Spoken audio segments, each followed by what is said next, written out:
tayo idol, masakar ng itlog. Dito na naman tayo, idol. Pamasag.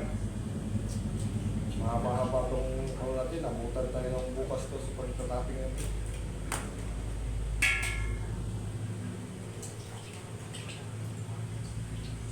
Pag nabasag kayo, kailangan alamin nyo yung ito, mas maganda kung large gagamitin nyo para maganda ang alsa ng puti.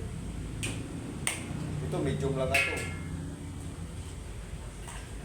Mataas kasi ito ba yun? Hindi mo rin mahatak ang binta kapag ano, pero pang bahay lang ang gawa nyo, hindi, large. Mas maganda kasi labas ng large, live weight. Kasi ang malaga dyan yung egg white eh. Pumangat eh. Kaya nga iba dyan, ginagamitan nila ng cream top top. Ako hindi na ako magamit niya. Dati magamit ako niyan, kaso lang parang ganun din eh. Kung haluan mo kasi ng ibang bagay yung egg white, kailangan ingatan mo yung egg white eh. Egg white lang naman pag-iingatan mo dyan. Iba nga dyan eh. Ingat na ingat sa egg white eh. Ako, kahit may halong egg yellow yan. Kung gusto talagang umalsa ang igwit, alsa yan kapag namatay, nalusaw, naluma. Yan ang madalas. Pag luma ang itlog, nawasak na yung igiro niya, egg yolk niya. Yan talaga.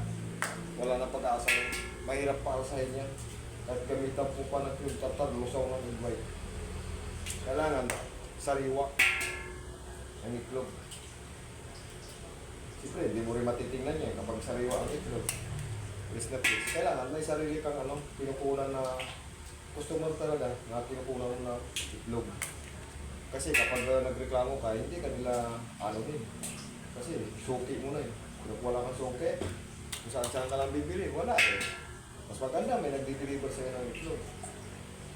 Mga ganito kasi kailangan may deliver ka ng itlog eh. Mahal ang itlog na yun. Tutusin. Mahal pa sukal. Halos lahat na tumataas na. Kaya minsan eh, kung mahina pa ang sale ng pinapay mo, kahit ba napaiwan ka sa iri, kailangan kasi mabilidad ka rin talaga kapag ano. Nakita mo kagabi, di ba, gumawa ako? Sa kabila yon, dito naman ako sa kabila. Bali dalawa kasi ito eh. Tingnan mo, iba ang view, di ba? Mas maluwang kasi dito.